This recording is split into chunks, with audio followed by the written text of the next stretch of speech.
풍성한 삶의 기초 여섯 번째 만남, 성령을 따라 사는 삶, 그 중에 네 번째 시간, 내주하시는 성령님을 따르는 새 생활입니다. 성령을 따라 행하는 새로운 삶을 다섯 가지 측면에서 살펴볼 수 있습니다. 먼저 첫 번째로 기도와 묵상하기입니다. 기도와 묵상에 대하여 간략하게 생각해 보자면, 기도는 하나님께 아뢰고 간구하는 것입니다. 나로부터 하나님께로 가는 것이죠. 묵상은 하나님이 하신 말씀, 곧 성경을 듣는 것입니다. 하나님으로부터 나에게로 오는 것이죠. 흔히 저지르는 잘못이 있습니다. 묵상이 없는 기도를 하는 것이죠. 비유컨대 자기 할 말만 하고 문 꽝 닫고 나가는 무례한 기도라고 할 수 있습니다. 이러한 묵상이 없는 기도의 결과는요, 여전히 공허하거나 나아갈 방향을 알지 못하거나 아니면 자기 자신의 생각을 강화하는 결과를 가져옵니다. 그러면 어떻게 해야 하나 할 때 기도와 묵상을 동시에 행해야 합니다. 기도 중에 묵상이 있는 것이고요. 묵상 중에 기도가 있는 것이죠. 기도 중에 내가 하나님께 말씀드릴 내용에만 집중하지 않고 하나님이 하시는 말씀, 곧 성경 말씀을 듣는 것이죠. 성경 말씀을 통해 우리의 삶을 이끄시는 성령님을 경험하는 것입니다. 늘 기도와 묵상을 해야 합니다. 평상시에 하나님, 오늘 저는 어떻게 살까요? 라고 엽죽는 것이죠. 그러면서 오늘을 살 말씀을 달라고 구하고 그렇게 사는 것입니다. 그렇게 하면 평생 어떻게 살아야 할지를 보여주실 것입니다. 침묵 가운데서 하나님을 바라보고 성경을 생각하고 묵상하다 보면 침묵 가운데 말씀하시는 하나님을 만날 수 있습니다. 왜냐하면 성령께서 우리를 하나님께로 이끄시기 때문이죠. 두 번째, 일상에서 성령님의 인도를 받는 연습하기입니다. 구체적인 삶의 현장에서 연습해야 합니다. 특히 사람들과 갈등이 생겨 분노를 느낄 때 성령님의 인도를 구하는 것입니다. 가령 아이를 키우면서 힘이 들 때, 부부싸움을 할 때, 직장에서 상사에게 혼날 때, 그러니까 성령의 인도보다 나의 정욕이 더 크게 일렁이는 그 순간에 성령님의 인도를 구하는 것입니다. 그리고 크고 중요한 결정의 순간뿐만 아니라 소소하고 내밀한 삶의 자리에서도 성령의 인도를 구해야 합니다. 성령님의 인도 구하기라고 했는데요.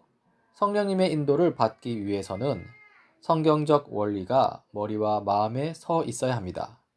여기서 성경적인 원리는 하나님 사랑과 이웃 사랑이라고 할 수 있겠죠. 성경적 원리대로 살 수 있게 해달라고 성령님께 간구하는 것이 바로 성령님의 인도 구하기입니다. 어떻게 하는 것이 하나님을 진정으로 사랑하는 것입니까? 하고 여쭙고 하나님의 말씀을 듣는 것이죠. 어떻게 하는 것이 이웃을 진정으로 사랑하는 것입니까? 하고 여쭙고 하나님의 말씀대로 사는 것입니다. 성경적 원리를 벗어난 채 성령님을 체험한다는 사람들이 있습니다. 성령님을 체험했다고 하면서 자기가 꽤 괜찮은 그리스도인인 것처럼 말하고 다니는 사람들이 있죠. 이런 사람들은 일상에서의 인도하심을 외면한 채 희귀하고 특별한 체험을 강조할 가능성이 큽니다. 그리고 자신은 성령님께 아주 민감하다고 이야기하고 성령님이 하시는 놀라운 일들을 경험한다고 이야기하면서 밤낮 부부싸움을 하는 사람들, 직장 생활을 대충대충 하는 사람들이 있습니다. 이런 사람들은 성경적 원리를 벗어났기에 사실상 성령님의 체험이라고 말하기 어렵습니다. 성령님이 우리 실생활 속에 계십니다. 성경 말씀에 근거하여 순간순간 성령님의 인도를 받는 법을 직접 배워가시길 바랍니다. 이것을 통해 하나님을 사랑하고 이웃을 사랑하고 그리고 자신을 사랑하는 법을 배우게 될 것입니다. 세 번째로 예수님 닮아가기입니다. 성령께서 하시는 중요한 일이 있습니다. 그리스도인이 예수님을 닮아가도록 돕는 것이죠. 그리고 성령께서 원하시는 일이 있습니다. 그리스도인이 온전해지는 것이죠. 육체적으로, 정석으로, 지적으로, 사회적으로, 그리고 영적으로 온전해지는 것을 하나님은 기뻐하십니다. 여기서 우리는 진정한 자기 사랑에 대해서 생각해 볼 수 있는데요.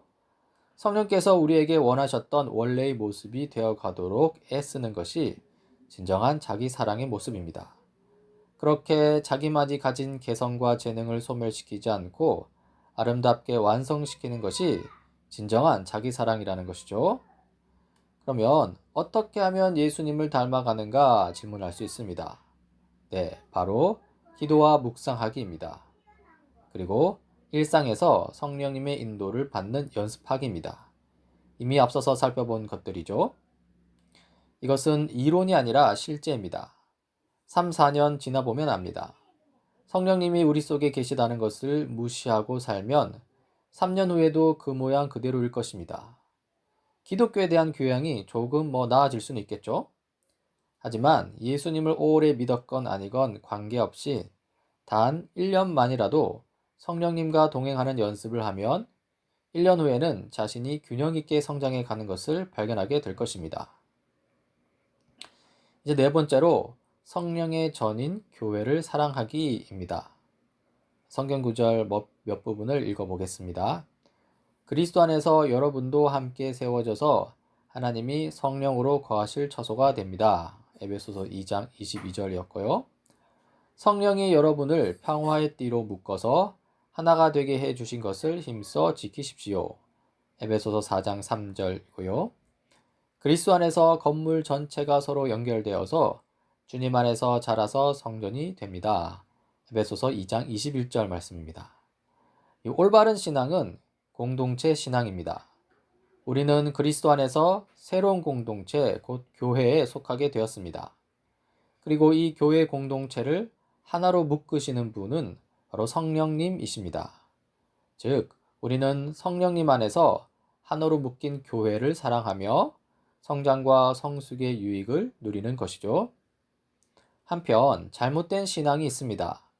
개인주의 신앙입니다. 고립된 채 나 홀로 신앙생활을 하는 것이죠. 교회 출석하지 않고 공예배에 참석하지 않고 성도의 교제가 없는 신앙생활입니다. 더 나아가 깨진 세상에 대한 관심이 없는 신앙을 가리키기도 합니다.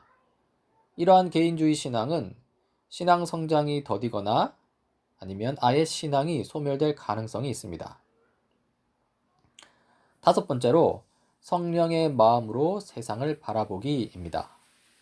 성령을 따르는 새 생활에는 깨어진 세상에 대한 안타까움이 있습니다. 성령을 따라 살 때 성령님은 우리에게 하나님의 왕권을 무시하여 이 깨어진 세상에 대한 안타까운 마음을 주시는 것이죠.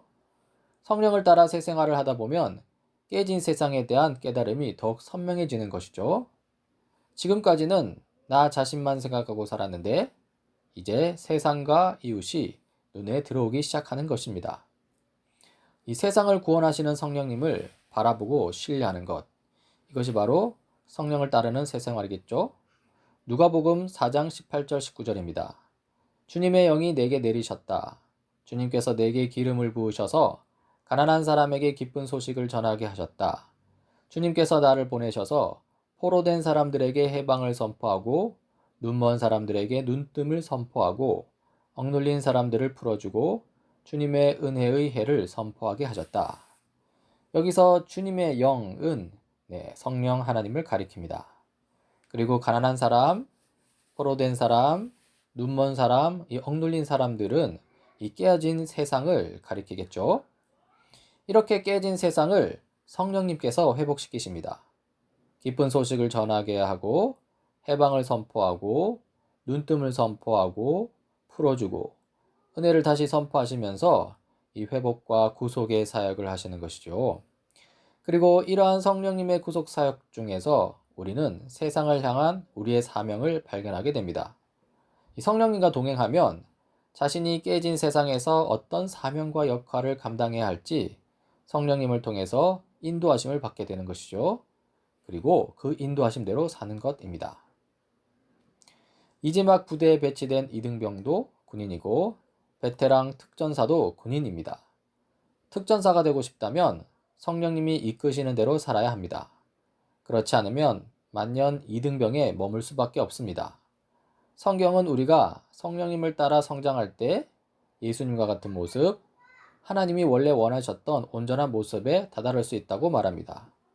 그리고 이러한 삶이 진정한 자기 사랑의 삶입니다.